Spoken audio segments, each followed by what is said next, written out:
book, Shakespeare, The Invention of the Human, was a nominee this year for the National Book Award for nonfiction. It's author Harold Bloom's account of how the playwright created the use of human nature and personality in characters.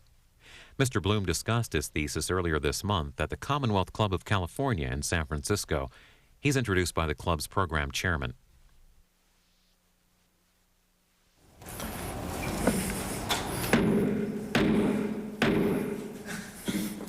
Good afternoon, ladies and gentlemen, and welcome to today's joint meeting of the Commonwealth Club of California and A Clean, Well-Lighted Place for Books, brought to you from the club's office overlooking San Francisco's financial district. I am Alden Mudge, your chair for today. We also welcome the listeners of KRVN in Lexington, Nebraska, and the viewers of C-SPAN joining us today. We invite all our listeners here and on radio to join us on the internet at www.commonwealthclub.org. And now for today's speaker. I wish Harold Bloom were a San Diego Padres fan. At least then I would have one easy shot at questioning his judgment. I was born and raised in the Bronx. It would be unpatriotic. But alas, Professor Bloom is a New York Yankees fan, loyal still in his fashion to the rough and tumble New York borough where he grew up in an Orthodox East European Jewish family where Yiddish was the everyday language. He is a passionate Yankee fan, I hear, full of that rambunctious life force he admires so much in Shakespeare's Falstaff. Harold Bloom is also one of America's best-known and most provocative literary critics. At least since the 1973 publication of his startling book, The Anxiety of Influence, which sought to redefine our understanding of the workings of poetic tradition, Professor Bloom has consistently roiled the academic waters. Describing Professor Bloom and his accomplishments in the New York Times Magazine in 1994, Adam Begley wrote, "He is a colossus among critics, Sterling Professor of Humanities at Yale, Berg Professor of English at New York University, author of more than 20 books. He has edited and written introductions to some 400 volumes of literary criticism. Everything about him is outsized, an encyclopedic intellect, exuberant eccentricity, a massive love of literature." But what I find absolutely astonishing about Professor Bloom is that he has become a popular writer. In recent years, he has leapt over the university wall and perambulated among interested readers on Main Street. Three of his recent books have been bestsellers. His controversial 1994 bestseller, The Western Canon, sparked discussion and debate not just on university campuses, but in hundreds of reading groups all over the country. So who better to rescue the magnificent, transcendent William Shakespeare from the narrow grasp of the Academy and return him to the common reader and common theater goer? That is what Harold Bloom attempts in his newest book, Shakespeare, The Invention of the Human. The culmination of a lifetime of reading, writing about, and teaching Shakespeare, the new book was published last month to resounding critical acclaim and is now steadily climbing the bestseller list. We at the Commonwealth Club are especially happy about this new publication because it brings Professor Bloom to our forum at last. Please welcome Harold Bloom.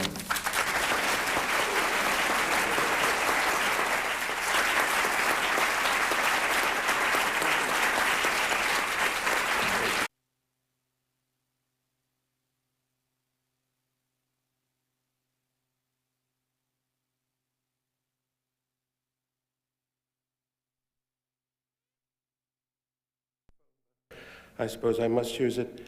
I want to read from, though undoubtedly there will be variants as I go, I will interpolate, from the final sections of my rather long chapter on Hamlet, because after all, Hamlet, of all of Shakespeare's plays, is the one which is most certainly a universal possession. Perhaps I might move this just a little, my dears. It will move. Hamlet now seems no more fictive than Montaigne. 4 centuries have established both as authentic personalities, rather in the same way that Falstaff appears to be as historical a reality as Rabelais. Western culture, if it is to survive its current self-hatred, must become only more Hamlet-like. We have no equally powerful and influential image of human cognition pushed to its limits. Plato's Socrates comes closest. Both think too well to survive. Socrates, at least in Montaigne's version, almost becomes a pragmatic alternative to Jesus. Hamlet's relation to Jesus is enigmatic. Shakespeare, as always, evades both faith and doubt. Since the Jesus of the Gospel of Mark, like the Yahweh of the J writer, is a literary character now worshipped as God, I speak only pragmatically. I do not speak to dissuade anyone from such worship. We have the riddle that Hamlet can be discussed in some of the ways we might employ to talk about Yahweh or Socrates or Jesus. University teachers of what once we called literature no longer regard dramatic and literary characters as real. This does not matter at all, since common readers and playgoers and common believers rightly continue to quest for personality.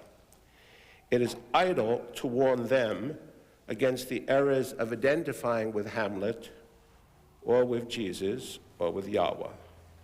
Shakespeare's most astonishing achievement, however unintended, is to have made available in Hamlet a universal instance of our will to identity. Hamlet, to some of us, offers the hope of a purely secular transcendence, but to others, he intimates the spirit's survival in more traditional modes. Perhaps Hamlet has replaced Plato's and Montaigne's Socrates as the intellectual's Christ. W.H. Auden disagreed and said he preferred Falstaff for that role. But I cannot see, Mr. Auden was a grander humorist than myself, and an old friend, I should add, whom I miss. But I cannot see the defiant Sir John, in love with freedom above all, as atoning for anyone. The largest enigma of Hamlet is the aura of transcendence he emanates, even at his most violent, capricious, and insane moments. Some critics have rebelled against Hamlet, insisting that he is, at best, a hero villain, but they blow the sand against the wind, and the wind blows it back again. You cannot demystify Hamlet. The sinuous enchantment has gone on too long. He has the place among fictive characters that Shakespeare occupies among writers, the center of centers. No actor that I have seen, not even Sir John Gielgud many decades ago, has usurped the role of Hamlet to the exclusion of all others. Is this centrality only a back formation of cultural history, or is it implicit in Shakespeare's text? Hamlet and Western self-consciousness have been the same for about the last 2 centuries of Romantic sensibility. There are many signs now that global self-consciousness increasingly identifies with Hamlet, Asia and Africa included. The phenomenon may no longer be cultural, in the sense that rock music and blue jeans constitute international culture. Hamlet, the prince more than the play, has become myth. Gossip matured into legend. As with Falstaff, we can say more aptly what Hamlet is not than what he is. He ends a quietist rather than a man of active faith. But his passivity itself is a mask for something inexpressible, though it can be suggested. It is not his earlier nihilism which foregrounds the play, and yet it is hardly a purposiveness even in playing. The stage at the close is strewn with clues as well as corpses. Why does Hamlet care about his posthumous reputation? He is never more passionate than when he commands Horatio to go on living, not for pleasure, and despite the pain of existence, only in order to ensure that his prince not bear a wounded name. Not until the end does the audience matter to Hamlet. He needs us to give honor and meaning to his death. His story must be told, and not just to Fortinbras, and it must be reported by Horatio, who alone knows it truly. Does Horatio then understand what we do not? Hamlet, as he dies, loves nobody. Not father or mother, Ophelia or Yorick, but he knows that Horatio loves him. The story can only be told by someone who accepts Hamlet totally, beyond judgment. And despite the moral protests of some critics, Hamlet has had his way. It is we who are Horatio, and the world mostly has agreed to love Hamlet despite his crimes and blunders, despite even his brutal, pragmatically murderous, unforgivable treatment of Ophelia. We forgive Hamlet precisely as we forgive ourselves. I see that I have italicized that in my text, and even though it is, I think, a dangerous sentence for me and for all of us, I will repeat it. We forgive Hamlet precisely as we forgive ourselves, though we know we are not Hamlet, since our consciousness cannot extend as far as his does. Yet we worship, in a secular way, this all but infinite consciousness. What we have called Romanticism was engendered by Hamlet, though it required 2 centuries before the prince's self-consciousness became universally prevalent, and almost a 3rd century before Nietzsche insisted that Hamlet possessed true knowledge and insight into the horrible truth, which is the abyss between mundane reality and the Dionysian rapture of an endlessly ongoing consciousness. Nietzsche was fundamentally right. Horatio is a Stoic, Hamlet is not. The audience, like its surrogate, Horatio, is more or less Christian, and perhaps far more Stoic than not. Hamlet, toward the close, employs some Christian vocabulary, but he swerves from Christian comfort into a Dionysian consciousness, and his New Testament citations become deliberately strong misreadings of both Protestant and Catholic understandings of the text. Had he but time, Hamlet says, he could tell us. But what? Death intervenes, and we receive the clue in his next words, let it be. Let be has become Hamlet's refrain and has a quietistic force uncanny in its suggestiveness. He will not unpack his heart with words, since only his thoughts, not their ends, are his own. And yet there is something far from dead in his heart, something ready or willing, strong beyond the weakness of flesh. When Jesus spoke kindly to the sleep-prone Simon Peter, Jesus did not say that the readiness was all, since Jesus' stance was, as he said, for Yahweh alone, and only Yahweh was all. For Hamlet, there is nothing but the readiness, which translates as a willingness to let everything be, not out of trust in Yahweh, but through a confidence in a final consciousness. That consciousness sets aside both Jesus' Pharisaic trust in the resurrection of the body and also the skeptical reality principle of annihilation. Let be is a setting aside. It is neither denial nor affirmation.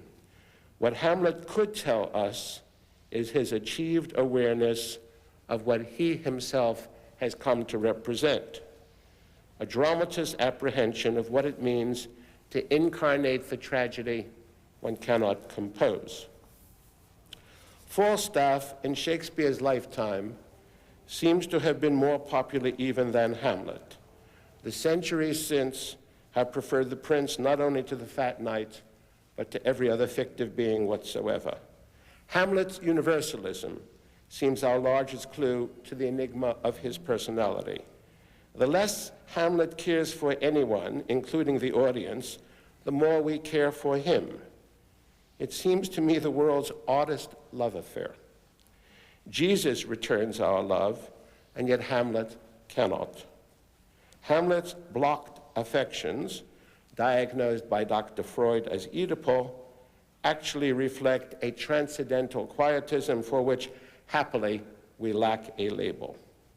Hamlet is beyond us, and I emphasize that, beyond everyone else in Shakespeare or in literature, unless indeed you agree with me in finding the Yahweh of the J writer and the Jesus of the Gospel of Mark, at least initially, to be literary characters. When we reach King Lear, we understand that Hamlet's beyondness has to do with the mystery of kingship, so dear to Shakespeare's then patron, King James I. But we have great trouble seeing Hamlet as a potential king, and very few playgoers and readers tend to agree with Fortinbras's judgment that the prince would have joined Hamlet Sr. and Fortinbras as another great royal basher of heads. Clearly, Hamlet's sublimity is a question of personality. 4 centuries have so understood it. Hamlet's linguistic skepticism coexists with a span and control of language greater even than my hero Falstaff's. It cost me some sadness to admit that. Because the range of Hamlet's language is the widest we have ever encountered in a single work. It is always a great shock for me to be reminded that Shakespeare used more than 21,000 separate words. Not even Joyce employed 21,000 separate words, while Racine may do splendidly with fewer than 2,000. Doubtless some German scholar has counted up just how many of the 21,000 words Hamlet had in his vocabulary, but we scarcely need to know the exact sum. The play is much Shakespeare's longest because Hamlet speaks so much of it, and I frequently wish it even longer, so that Hamlet could have spoken on even more matters than he already covers. Falstaff, monarch of wit, nevertheless is something short of an authorial consciousness in his own right. Hamlet bursts through that barrier, and not just when he revises the murder of Gonzago into the mousetrap, but almost invariably as he comments upon all things between heaven and earth. G. Wilson Knight once admirably characterized Hamlet as death's ambassador to us. No other literary character speaks with the authority of the undiscovered country, except for Mark's Jesus. The copiousness of Hamlet's language utilizes the full and unique resources of English syntax and diction. Hamlet's language is marked by amazing mood shifts. His linguistic decorum is astonishing. It makes startling leaps from high to low with immense mutability of cognition and affect. I myself always am struck by the varied and perpetual ways in which Hamlet keeps overhearing himself speak. No one else in literature is so acutely self-conscious. This is not just a question of rhetoricity or word consciousness. It is the essence of Shakespeare's greatest originalities in the representation of character, of thinking, and of personality. The triple basis of rhetoric, psychology, and cosmology all bewilder us in Hamlet, because Hamlet changes with each and every self-overhearing. It is a valuable commonplace that the tragedy of Hamlet, Prince of Denmark, is an overwhelmingly theatrical play. Hamlet himself is even more self-consciously, theatrical than Falstaff tends to be. Falstaff is more consistently attentive to his audience, both on stage and off. And yet Falstaff, though he vastly amuses himself, plays much less to himself than Hamlet does. The difference, I think, stems from Falstaff's authentic playfulness. Like Don Quixote and Sancho Panza, Falstaff is homo ludens, while anxiety totally dominates Hamlet. Yet the difference seems still greater. The counter-Machiavel Hamlet could almost be called an anti-Marlovian character, whereas Falstaff simply renders Marlowe's mode totally irrelevant. My favorite Marlovian hero-villain, whom like Falstaff I've always wanted to play on a stage, Barabbas, the wicked Jew of Malta, is a self-delighting fantastic. But being a cartoon, like nearly all Marlovian protagonists, he frequently speaks as though his words were wrapped up in a cartoonist's balloon floating above his head. Hamlet is something radically new, even for and in Shakespeare. Hamlet's theatricality is dangerously nihilistic because it is so paradoxically natural to him. More even than his parody, Ham, in Beckett's Endgame, Hamlet is a walking mousetrap, embodying the anxious expectations that are incarnating the malaise of Elsinore. Iago says that he is nothing if not critical, but Hamlet is criticism itself, the theatrical interpreter of his own story. With a cunning subtler than any other dramatist before or since, Shakespeare does not let us be absolutely certain as to just which lines Hamlet himself has inverted in order to revise the murder of Gonzago into the mousetrap. Hamlet speaks of writing some 12 or 16 lines, but we come to suspect that there are rather more, and that they include the extraordinary speech in which the player king tells us that ethos is not the daimon, that character is not fate, but only accident, and that eros itself is the purest accident. We know that Shakespeare acted the ghost of Hamlet's father. It would have been expedient if the same actor rendered the part of the player king, another representation of the dead father. There would be a marvelous twist to Shakespeare himself intoning lines that his Hamlet can be expected to have written. And I want to recite the great speech of the player king. Purpose is but the slave to memory, of violent birth, but poor validity, which now the fruit unripe sticks on the tree, but fall unshaken when they mellow be. Most necessary 'tis that we forget to pay ourselves what to ourselves is debt. What to ourselves in passion we propose, the passion ending doth the purpose lose. The violence of either grief or joy, their own enactures with themselves destroy. Where joy most revels, grief doth most lament. Grief joys, joy grieves on slender accident. And then suddenly he opens it up. This world is not for aye, nor 'tis not strange that even our loves should with our fortunes change. For 'tis a question left us yet to prove, whether love lead fortune or else fortune love. The great man down, you mark his favorite flies. The poor advanced makes friends of enemies. And hitherto doth love on fortune tend, For who not needs shall never lack a friend, and who in want a hollow friend doth try, directly seasons him his enemy. But orderly to end where I begun, our wills and fates do so contrary run, that our devices still are overthrown, our thoughts are ours, their ends none of our own. How any audience could have taken in these 26 closely packed lines of a psychologized metaphysic through the ear alone, I scarcely know. They are as dense and weighted as any passage in Shakespeare. The plot of The Mousetrap does not require them, and I assume that Hamlet composed them as his key signature, as what that other melancholy Dane Kierkegaard called the point of view of my work as an author. They center upon their final lines.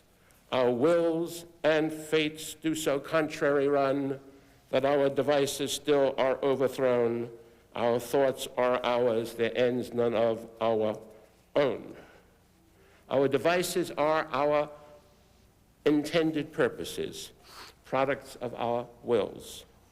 But our fates are antithetical to our characters, and what we think to do has no relation to our thoughts. I grant that you don't need to be a formalist or a historicist to assert that being true to Hamlet or to Falstaff is a nonsensical quest. If you read or attend Shakespeare in order to improve your neighbor or your neighborhood, then doubtless I am being nonsensical, a kind of Don Quixote of literary criticism. The late novelist Anthony Burgess, of whom I was very fond, in his Nothing Like the Sun, a wonderful novel about Shakespeare, has the bard make a fine, somewhat Nietzschean remark: tragedy is a goat, and comedy a village Priapus, and dying is the word that links both. Hamlet and Falstaff would have said it better, but the sexual play Undying is redemptive of the prose, and we are well reminded that Shakespeare writ no genre and used poor Polonius to scorn those who did. Aldous Huxley once said that tragedy must omit the whole truth. Yet Shakespeare refutes Huxley. John Webster wrote Revenge Tragedy. Shakespeare wrote Hamlet. There are no personalities in Webster, though nearly everyone manages to die with something like an imitation of Shakespearean eloquence. Life must be true to Shakespeare if personality is to have value, is to be value. Value and pathos do not commune easily with each other, yet who but Shakespeare has reconciled them so incessantly? What, after all, is personality? A dictionary would say it is the quality that renders one a person, not a thing or an animal, or else an assemblage of characteristics that somehow makes one distinctive. That is not very helpful, particularly in regard to Hamlet or Falstaff, mere roles for actors, as formalists go on telling us, and perhaps players fall in love with roles. But do we, if we never mount a stage? What do we mean by the personality of Jesus? Whether we think of the Gospel of Mark or of the American Jesus. Or what might we mean by the personality of God, whether we think of the Yahweh of the J. Rider or of the American God, so notoriously fond of Republicans and of neoconservatives? I submit that we know better what it is we mean when we speak of the personality of Hamlet as opposed to the personality of our best friend or the personality of some favorite celebrity. Shakespeare persuades us that we know something in Hamlet that is the best and innermost part of him, something uncreated that goes back farther than our earliest memories of ourselves. And so I come to my conclusion. Every student of the imagery of the play Hamlet has brooded on the impostume, I-M-P-O-S-T-H-U-M, an abscess, a wound, on the impostume or abscess, which the poet Robert Browning was to pun on brilliantly with his the imposthume I prive to relieve thee of vanity. Hamlet himself, precursor of so many Browning personae, may be punning on the abscess as an imposture when he says, "This is the imposthume of much wealth and peace, that inward breaks and shows no cause without why the man dies." Elsinore's disease is anywheres, anytimes. Something is rotten in every state. Something, after all, that we need not dwell upon. And if your sensibility is like Hamlet's, then finally you will not tolerate it. Hamlet's tragedy is at last the tragedy of personality. The charismatic is compelled to a physician's authority despite himself. Claudius is merely an accident. Hamlet's only persuasive enemy is Hamlet himself. When Shakespeare broke away from Marlovian cartooning and so became Shakespeare, he prepared the abyss of Hamlet for himself. Not less than everything in himself, Hamlet also knows himself to be nothing in himself. He can and does repair to that nothing at sea, and he returns disinterested or nihilistic or quietistic, whichever you may prefer. But Hamlet dies with great concern for his wounded name, as if re-entering the maelstrom of Elsinore partly undoes that great change, but only in part. The transcendental music of cognition rises up again in a celebratory strain at the close of Hamlet's tragedy, achieving the secular triumph of "the rest is silence." What is not at rest, or what abides before the silence, is the idiosyncratic value of Hamlet's personality, for which another term has now become the canonical sublime. Thank you all very much.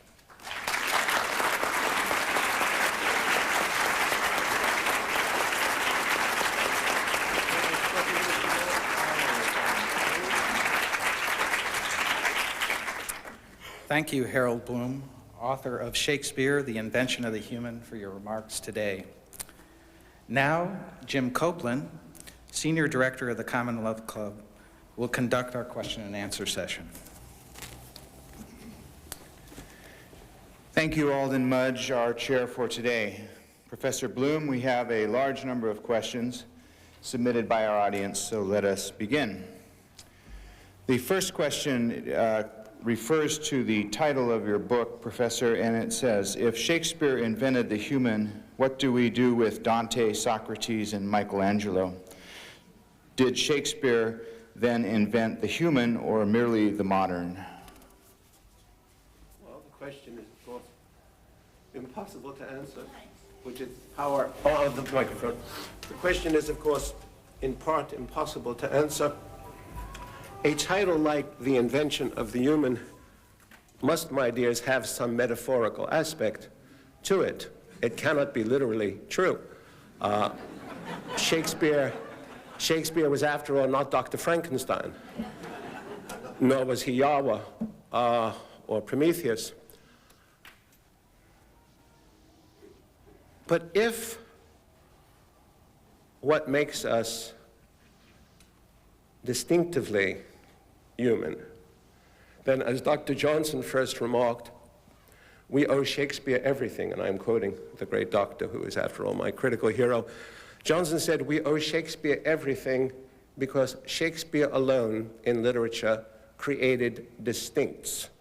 There are over 100 major characters in Shakespeare, and I should think between 600 and 700 minor characters of real importance, and you would have, therefore, 700 to 800 different voices.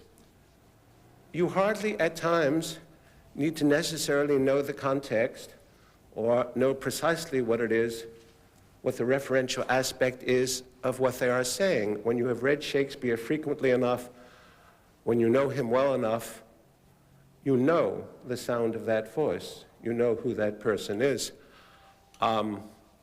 Dante is, after Shakespeare, certainly of all writers I am able to read in the original language, closest in power and in creative force.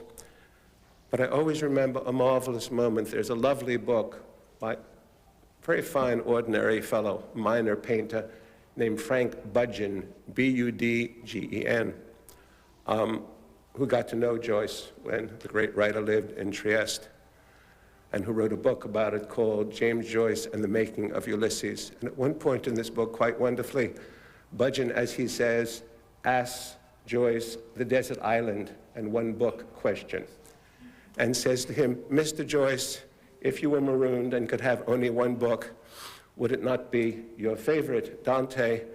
And he says, Joyce, no doubt with a certain Irish bias, replied with great sadness, and this is verbatim, no, I would have to take the Englishman because he is richer.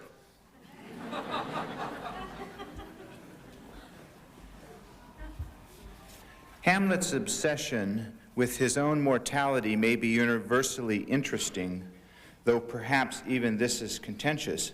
But how can his peculiar concerns and characterizations be called universal when the majority of the world's people revolve around quite different issues: subsistence, survival, the deprivation of non-Western cultures, etc.?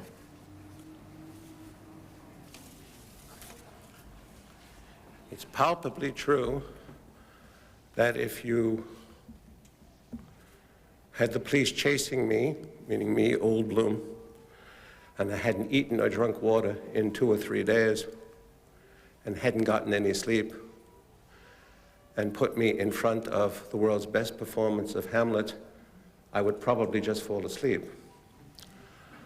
But I don't see much point otherwise to that question. Easy declarations of passion, of the fondness as individuals that we like to feel we manifest for social justice, do not greatly move me anymore. I have heard too many academic hypocrites speak them to me on too many occasions. This is not, I hope, a personal attack upon the asker of the question, but I know the issue that is being raised, and everybody here knows the issue that's being raised, and there is an answer. And it is an answer that has been reported to me from all over the globe.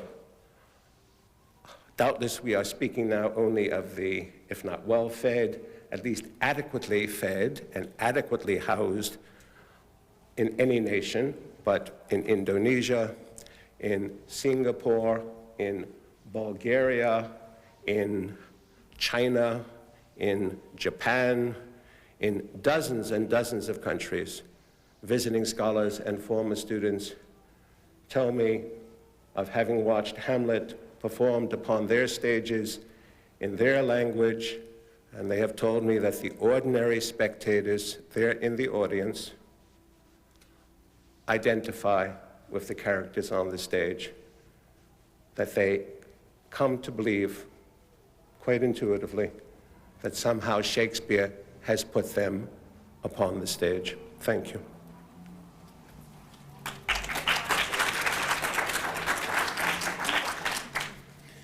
One of Shakespeare's characteristics is his willingness to allow his subjects to redeem themselves. In your opinion, are there any irredeemable characters in Shakespeare's writings? Well, I know that these matters are contentious, but I don't at all agree with the initial part of that question, which was indeed not a question, but a critical proclamation. Iago is irredeemable. Edmund, the villain, the prime villain in King Lear, attempts to redeem himself.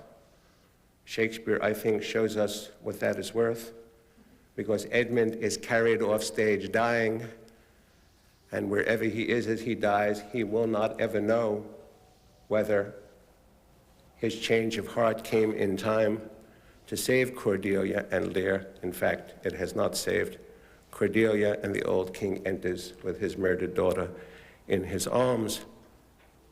I cannot pretend, after all, to be a Christian, being myself a sort of Gnostic Jew, but I cannot see what could possibly redeem Macbeth, the man of blood incarnate.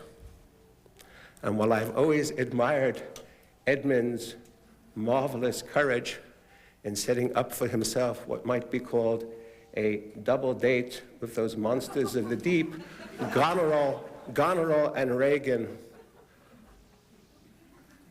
no recent attempts on the part of certain critics, clearly misguided, to somehow justify their behavior towards their father, because after all they are women and he is a tyrannical old gentleman, succeed.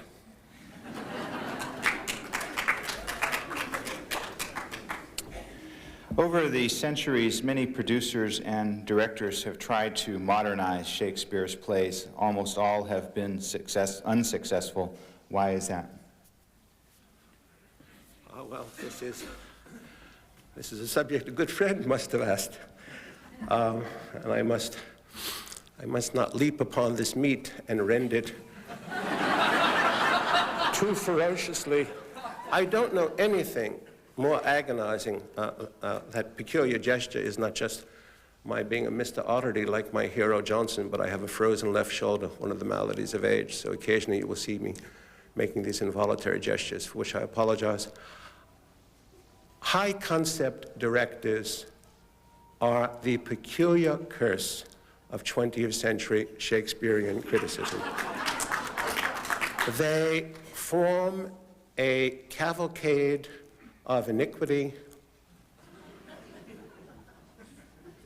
which I find unforgivable. I can think of such astonishing travesties as Peter Brook's conversion of A Midsummer Night's Dream into a riot of prurient bestiality. I can think of my special horror, which I walked out on in New York City, the celebrated George Wolfe, successor to Mr. Pep, who thought that the proper way of updating The Tempest was to follow indeed certain political leads and the leads of many Cobra-like academics. And I found myself watching a production in which Ariel, who the text says very plainly is a sprite, a spirit or angel, was a Caribbean black woman slave who ferociously hated Prospero. And Caliban, whom the text clearly shows you is only half human. He is the son of a sea devil, presumably of whether amphibian or fish-like, we do not know, and of a Berber, a North African witch. And he is, though very poignant, and though he speaks some marvelous poetry, and though he has suffered a great deal, he has also attempted to rape a young girl of the family into which he had been adopted, and he concocts a rather nasty murder plot, and he is throughout a palpable coward. But in Mr. Scott's version, he was even more high and heroic a freedom fighter than the Black Ariel. I do not know ultimately how these things will go. We are going to go soon into an entirely new century. We are 2 years away from millennium. I take it for granted, and perhaps this has already happened on stage since I don't closely follow always what is happening in Shakespearean stagings. I would think that the fashion for showing Caliban and even Ariel as black freedom fighters will soon be replaced by making them Martians or Saturnians or other inhabitants of outer space. I repeat, I know no greater blight in the theater than the high concept directors of Shakespeare, whom we so much honor and who are the delight of our journalistic reviewers. Thank you. And it's something of a follow-up question. You criticize most theatrical and cinematic performances of Hamlet and other plays, but don't they bring attention to a great many people who don't read very much?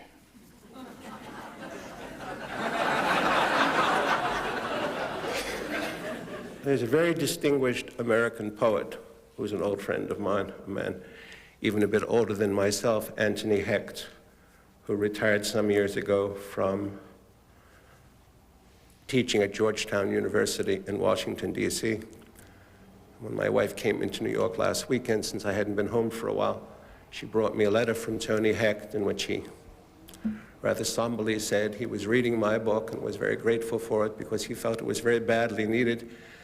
And he said, I will give you 2 instances of that which are local. There is a man here still teaching Shakespeare at Georgetown who invariably tells his classes that in Romeo and Juliet, Juliet and her nurse are having a lesbian love affair. And he then added, there are 2 other people in the department who no longer teach the texts of Shakespeare's plays, but with their students devote themselves completely to watching Shakespearean films. I think I don't want to say more.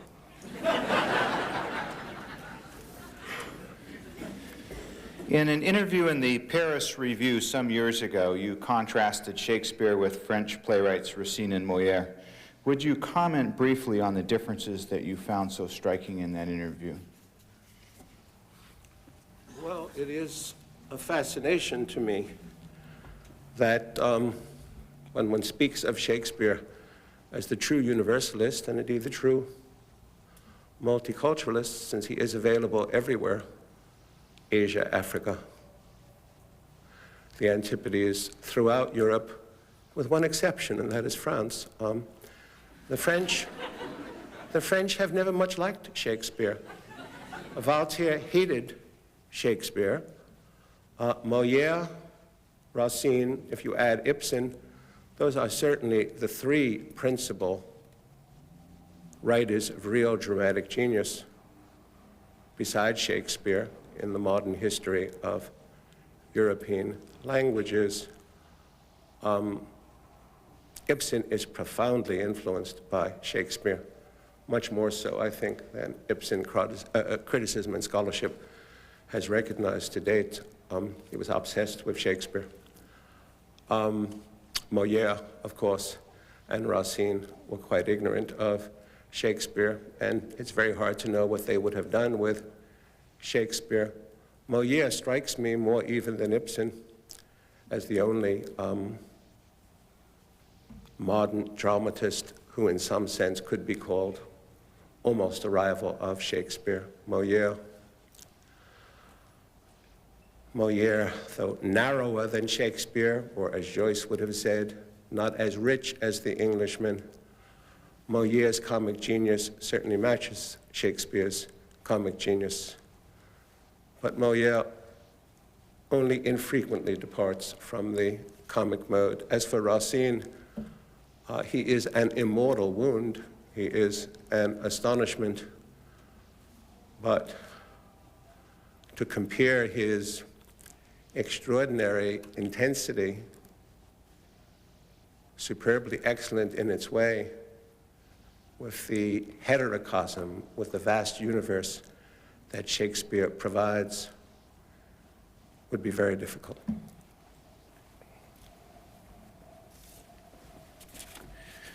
Here's a little bit of a tricky question to read. I'm going to try to get through it. Just one. About the sonnets. Often the theme of the first 12 lines is overturned or contradicted by the couplet. Are we to consider this change of direction an authentic expression of Shakespeare's views, or simply as a convention of the genre or period?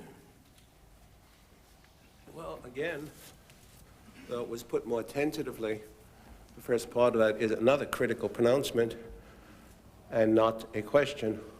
So I find it difficult to answer.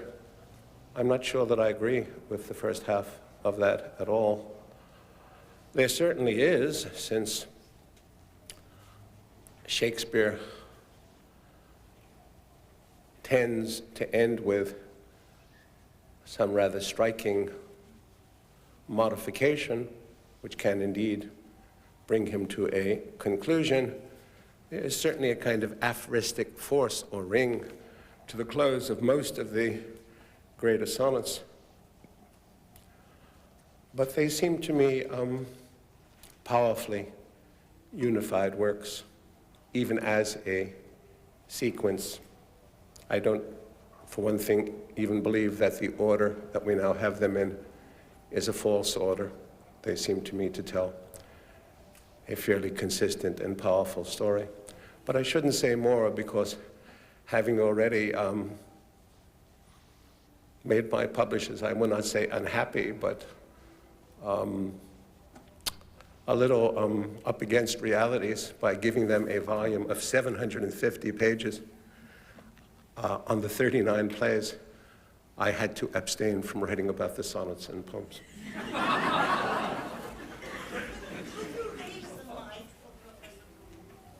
Sure.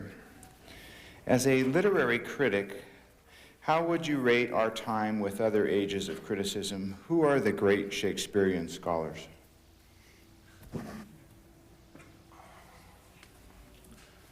Well, in my book, I tried to associate myself, unworthily, doubtless, with my heroes in Shakespeare criticism, Dr. Samuel Johnson, William Hazlitt in his very great book called The Characters of Shakespeare's Plays, A.C. Bradley in his Oxford Lectures on Tragedy, and his splendid essay on the rejection of Falstaff.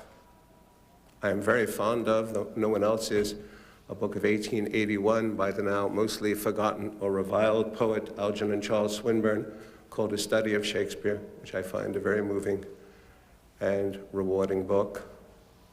Among all American Shakespearean critics, I revere a man whom, alas, I never got to meet because he died in 1950, just before his book came out, Harold Goddard, G-O-D-D-A-R-D, a book called The Meaning of Shakespeare. There are living Shakespearean critics, I think, of very high quality, whom I believe I cite at different places in my book when I rely upon them. But obviously there is a great gulf fixed between the now dominant, shall we say, schools or modes of Shakespearean criticism as they are taught in the universities and colleges of the English-speaking world, and what it is that I attempt to do.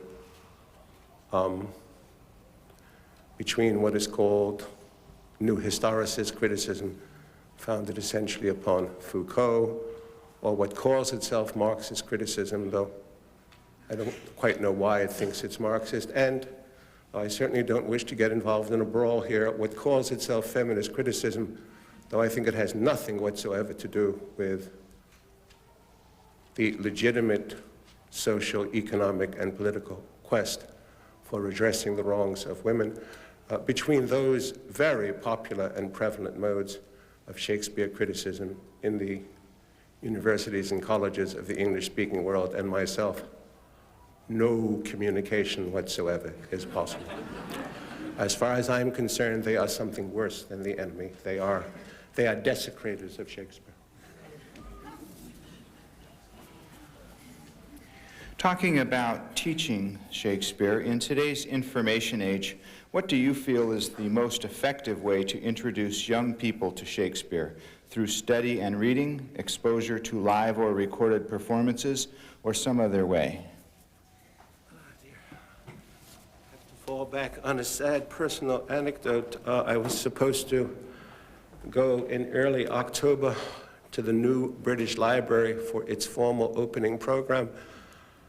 and I was called by the head of the New British Library and was told that they wished me to be one of the 3 participants in the symposium that would close this 4-day event, so I only would have to show up on that Friday. I said, but who are the other participants? And 2 names were mentioned, and I said, I'm sorry, I do not know who they are, and it was rather huffily explained to me by the head of the library that one of them was the leading British authority on software, and the other was the leading British authority on information retrieval. I do not know what information retrieval is, and at 68 and a half, I don't want to find out. It was also explained to me that this would be a conference celebrating the advent of an age of information. There is a splendid poem by my friend John Ashbery called Soonest Mended, in which at one crucial point the quizzical question is asked, was it information?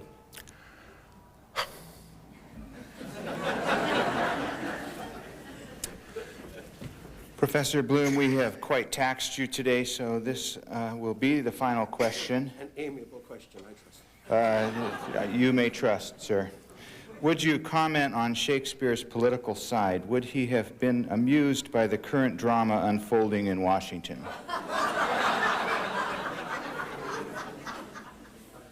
I think I remarked throughout the book that we will never know what Shakespeare's politics were, just as we will never know what his religion was. He took great care of his neck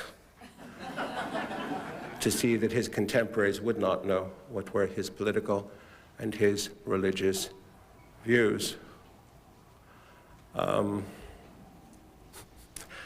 published a squib in Time magazine, I remember some weeks ago, at their request, which made my own literary agent, whom I'm very fond of, but unlike myself, he is a Republican, in which I was asked to characterize someone in this drama in Shakespearean terms, and perhaps unkindly I said that Judge Starr was an amazing blend because he was Polonius on the outside and Iago on the inside. Thank you very much.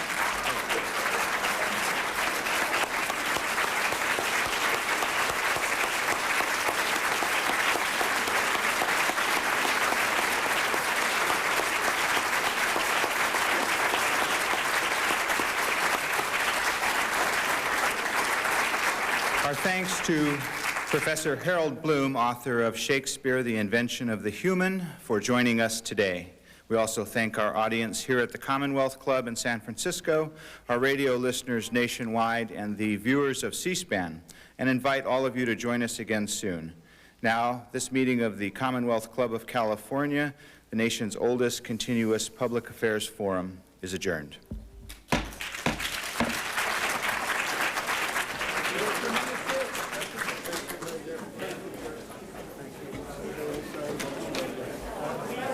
Get you anything? No, I'm sure they have some water outside where I will go and sign books.